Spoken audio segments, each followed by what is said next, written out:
Hi everyone, ಹೇಗಿದ್ದೀರಾ ಎಲ್ಲರೂ? ಬನ್ನಿ ಈ ದಿನ ನಾವು ಅಕ್ಕಿ ಹಿಟ್ಟಿನಿಂದ ಅತ್ರಸ ಅಥವಾ ಕಜ್ಜಾಯವನ್ನು ಮಾಡ್ಕೊಂಬರೋಣ. ನಾನಿಲ್ಲಿ 2 ಉಂಡೆ ಬೆಲ್ಲವನ್ನು ತೊಗೊಂಡಿದ್ದೀನಿ. ಅದನ್ನು ನಾನು ಪಾಕ ಮಾಡ್ತಾಯಿದ್ದೀನಿ. ನೋಡಿ, ಈ ಥರ ನೀವು ಮೊದಲಿಗೆ ಪಾಕ ಮಾಡ್ಕೊಳ್ಳಿ. ಓಕೆ, ಚೆನ್ನಾಗಿ ಕುದಿಸಿರೋದು ಪಾಕ ಆಗುತ್ತೆ. ಸ್ವಲ್ಪ ನೀರನ್ನು ಆ್ಯಡ್ ಮಾಡಿ, ಜಾಸ್ತಿ ನೀರು ಆ್ಯಡ್ ಮಾಡೋದು ಬೇಡ. ಹಾಗೆಯೇ ಇದುವರೆಗೆ ನನ್ನ ಚಾನಲನ್ನು ಯಾರು ಸಬ್ಸ್ಕ್ರೈಬ್ ಆಗದೆ ನೋಡ್ತಾ ಇದ್ದೀರಾ, ಪ್ಲೀಸ್ ಸಬ್ಸ್ಕ್ರೈಬ್ ಮಾಡ್ಕೊಳ್ಳಿ, ಲೈಕ್ ಮಾಡಿ ಮತ್ತು ಶೇರ್ ಮಾಡಿ. ನೀವು ಸಹ ಮನೇಲಿ ಇದನ್ನು ಒಂದ್ಸಲ ಮಾಡಿ ಹೇಗಿತ್ತು ಟೇಸ್ಟ್ ಅಂತ ನನಗೆ ಕಮೆಂಟ್ ಮಾಡಿ ತಿಳಿಸಿ. ನೋಡಿ, ಈಗ ಪಾಕ ಆಲ್ಮೋಸ್ಟ್ ರೆಡಿ ಆಗ್ತಾಯಿದೆ. ನಾನಿಲ್ಲಿ ಮುದ್ದೆ ಮಾಡ್ತಾರಲ್ಲ ಕೋಲು, ಆ ಕೋಲಲ್ಲಿ ಪಾಕವನ್ನು ಕಲಿಸ್ತಾ ಇದ್ದೀನಿ, ಈಸಿ ಆಗುತ್ತೆ ಅಂತ. ಇದೆಲ್ಲ ಆದಮೇಲೆ ನಾನು ಡೈರೆಕ್ಟ್ ಪಾತ್ರೆಗೆ, ಯಾವುದ್ರಲ್ಲಿ ನಾನು ಸ್ವೀಟನ್ನು ಮಾಡ್ಬೇಕು ಅಂದ್ಕೊಂಡಿದ್ದೀನಿ ಅದೇ ಪಾತ್ರೆಗೆ ಸೋಸ್ಕೊಳ್ತಾ ಇದ್ದೀನಿ. ಈ ಥರ ಸೋಸ್ಕೊಳ್ಳಿ, ಯಾಕಂದರೆ ಬೆಲ್ಲದಲ್ಲಿ ಕೆಲವೊಂದು ಸತಿ ಕಲ್ಲೆಲ್ಲ ಇರುತ್ತೆ, ಅದೆಲ್ಲ ಕ್ಲೀನಾಗಿ ರಿಮೂವ್ ಆಗುತ್ತೆ ಈ ಥರ ಸೋಸ್ಕೊಂಡ್ರೆ. ಓಕೆ, ಡೈರೆಕ್ಟ್ ನಾನು ಗ್ಯಾಸ್ ಮೇಲೆ ಇಟ್ಕೊಂಡು ಪಾತ್ರೆಗೆ ಸೋಸ್ಕೊಳ್ತಾ ಇದ್ದೀನಿ, ಮತ್ತೊಂದು ಪಾತ್ರೆ ಯೂಸ್ ಮಾಡಿಲ್ಲ. ಹಾಗೆಯೇ ಗ್ಯಾಸ್ ಆನ್ ಮಾಡಿದ್ದೀನಿ, ಸ್ವಲ್ಪ ಬಾಯ್ಲ್ ಆಗ್ತಾಯಿದೆ ನೋಡಿ. ಬೆಲ್ಲದ ಪಾಕ ಕುದೀತಾ ಇದೆ. ಈ ಥರ ಅದು ಕುದಿಬೇಕು, ಸ್ವಲ್ಪ ಕುದೀಲಿ. ಓಕೆ, ಈ ಥರ ಕುದಿ ಬಂದರೆ ಸಾಕು, ಕಾಣಿಸುತ್ತೆ ನಿಮಗೆ ನೋಡಿ, ಈ ಥರ ಕುದಿ ಬರಲಿ. ಅಲ್ಲಿ ತನಕ ನೀವು ಹಾಗೆಯೇ ತಿರುಗಿಸ್ತಾ ಇರಿ. ಈಗ ನೀವು ಈ ಹಂತದಲ್ಲಿ ಅಕ್ಕಿ ಹಿಟ್ಟನ್ನು ನಿಧಾನವಾಗಿ ಆ್ಯಡ್ ಮಾಡ್ತಾ ತಿರುಗಿಸ್ತಾ ಬರಬೇಕು. ನಾನಿಲ್ಲಿ 2 ಉಂಡೆ ಬೆಲ್ಲಕ್ಕೆ 2 ಕಪ್ನಷ್ಟು ಅಕ್ಕಿ ಹಿಟ್ಟು ತೊಗೊಂಡಿದ್ದೀನಿ. ಆ ವಿಡಿಯೋ ಇಲ್ಲಿ ಸ್ಕಿಪ್ ಆಗಿದೆ. 2 ಕಪ್ಪು ಅಕ್ಕಿ ಹಿಟ್ಟು ತೊಗೊಂಡಿರೋದು ನಾನಿಲ್ಲಿ ಸೌಟಲ್ಲೇ ಹಾಕ್ತಾಯಿದ್ದೀನಿ. ಅಕ್ಕಿ ಹಿಟ್ಟನ್ನು ನಿಧಾನವಾಗಿ ಆ್ಯಡ್ ಮಾಡಿ ಇದನ್ನು ನೀವು ಈ ಥರ ಮಿಕ್ಸ್ ಮಾಡ್ತಾ ಬರಬೇಕು. ಚೆನ್ನಾಗಿ ಮಿಕ್ಸ್ ಮಾಡಿ, ಹಾಗೆ ಬಿಟ್ಟರೆ ಅದು ಒಂದೊಂದು ಕಡೆ ಗಂಟಾಗೋ ಚಾನ್ಸಸ್ ಇರುತ್ತೆ. ಆದ್ದರಿಂದ ಕಂಟಿನ್ಯೂಸ್ ಆಗಿ ನೀವು ಅದನ್ನು ತಿರುಗಿಸ್ತಾನೆ ಇರಬೇಕು.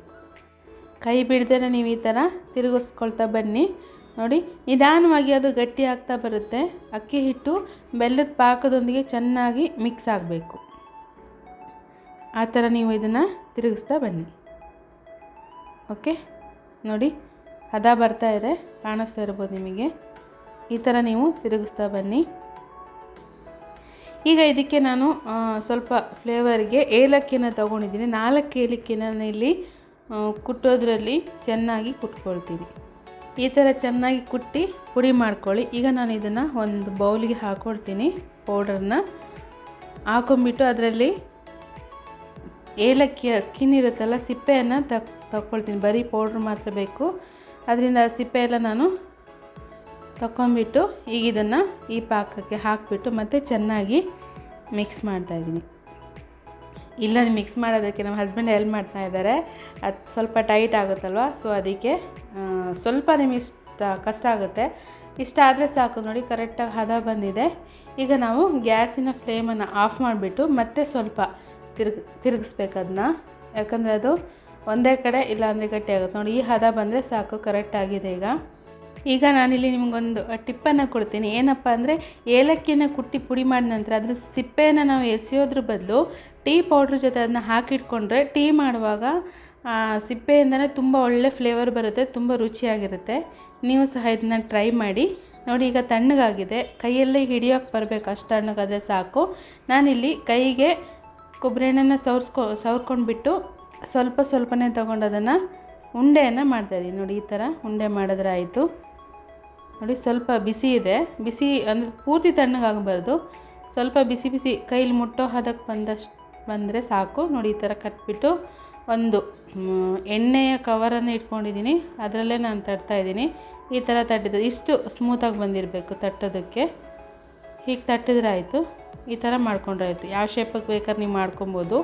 ಈಗ ಇದಕ್ಕೆ ಎಲ್ಲದನ್ನು ಒಂದು 2-3 ನೀವು ಈ ಥರ ತಟ್ಟಿ ಇಟ್ಕೊಂಡು ಅದ್ರ ಮೇಲ್ಗಡೆ ನಾವು ಈ ಥರ ಉಂಡೆ ಮಾಡಿಕೊಂಡು ಎಲ್ಲದೂ ತಟ್ಕೊಂಡು ಅದೇ ಥರ ಇದ್ರ ಮೇಲ್ಗಡೆ ಸ್ವಲ್ಪ ಎಳ್ಳನ್ನು ಹಾಕ್ಕೊಬೇಕು. ಬಿಳಿ ಎಳ್ಳಾದರೆ ಒಳ್ಳೆಯದು. ಇಲ್ಲಿ ಮಿಕ್ಸ್ ಇದೆ ನನ್ನ ಹತ್ರ, ಕಪ್ಪು ಬಿಳಿ 2 ಮಿಕ್ಸ್ ಮಾಡಿದ್ದೀನಿ. ಈ ಥರ ಎಳ್ಳನ್ನು ಅದಕ್ಕೆ ಅಂಟ್ಕೊಳ್ಳೋದು, ಅದು ತುಂಬ ಚೆನ್ನಾಗಿ ಟೇಸ್ಟ್ ಬರುತ್ತೆ ಹಾಕಿದರೆ ಎಳ್ಳು. ನೋಡಿ, ಎಣ್ಣೆ ಕಾದಿದೆ, ಸೊ ನಾನು ಇದಕ್ಕೆ ಡೈರೆಕ್ಟಾಗಿ ಎಣ್ಣೆಗೆ ಹಾಕಿ ಕಾಸ್ತಾ ಇದ್ದೀನಿ. ಈಗ ಹಾಕಿದ ತಕ್ಷಣ ನೀವು ತಿರುಗಿಸ್ಬಾರ್ದು, ಲೋ ಫ್ಲೇಮಲ್ಲೇ ನೀವು ಕಾಸಿ. ತುಂಬ ಜೋರಿಟ್ಟರೆ ಅದು ಸುಟ್ಟೋಗೋ ಚಾನ್ಸಸ್ ಇರುತ್ತೆ. ನಿಧಾನವಾಗಿ ಬೇಯಬೇಕು. ಈಗ ಇದನ್ನು ತಿರುವಿ ಹಾಕಿದ್ರೆ ತುಂಬ ಚೆನ್ನಾಗಿರುವಂಥ ಕಜ್ಜಾಯ ಅಥವಾ ಅತ್ರಸ ಅಂತ ನಾವು ಹೇಳ್ತೀವಿ, ನಿಮಗೆ ತಿನ್ನೋದಕ್ಕೆ ಸಿಗುತ್ತೆ. ಮನೆಯಲ್ಲೇ ನಾವು ಮಾಡ್ಕೊಬೋದು, ನೀವು ಮಾರ್ಕೆಟಿಂದ ಅಥವಾ ಹೊರಗಡೆಯಿಂದ ತಂದು ತಿನ್ನೋದಕ್ಕಿಂತ. ನೋಡಿ, ಇಷ್ಟು ಕಾದಿದ್ರೆ ಸಾಕಾಗುತ್ತೆ. ನೋಡಿ, ತುಂಬ ಚೆನ್ನಾಗಿ ಕಾದಿದೆ ಅಲ್ವಾ. ಈ ಥರ ಅಕ್ಕಿ ಹಿಟ್ಟಿದ್ದಾಗ ನಾವೇ ಮನೆಯಲ್ಲಿ ಮಾಡಿಕೊಂಡು ಸ್ವೀಟನ್ನು ತಿನ್ಬೋದು. ಮಕ್ಕಳು ಸಹ ಇದು ತುಂಬ ಇಷ್ಟಪಟ್ಟು ತಿಂತಾರೆ. ಓಕೆ, ನೀವು ಒಂದ್ಸಲ ಟ್ರೈ ಮಾಡಿ ಮನೆಯಲ್ಲಿ. ಹೇಗಿತ್ತು ಅಂತ ನನಗೆ ಕಮೆಂಟ್ ಮಾಡಿ ತಿಳಿಸಿ. ಏನಾದರೂ ಡೌಟ್ ಇದ್ದರೆ ಕೇಳಿ, ನಾನು ಅದಕ್ಕೆ ನಿಮಗೆ ರಿಪ್ಲೈಯನ್ನು ಮಾಡ್ತೇನೆ. ನೋಡಿ, ಲೋ ಫ್ಲೇಮಲ್ಲೇ ಕಾಸಿ ಆದಷ್ಟು, ಇಲ್ಲಾಂದರೆ ಸುಟ್ಟೋಗುತ್ತೆ. ಒಳಗಡೆ ಬೆಂದಿರೋದಿಲ್ಲ, ಮೇಲ್ಗಡೆ ಸುಟ್ಟೋಗಿರುತ್ತೆ. ಹಾಗೆಯೇ ಮುಂದಿನ ಒಂದು ವಿಡಿಯೋದೊಂದಿಗೆ ನಾನು ನಿಮ್ಮನ್ನ ಮತ್ತೆ ಭೇಟಿ ಮಾಡ್ತೀನಿ. ಅಲ್ಲಿವರೆಗೂ ಬಾಯ್. Thank you.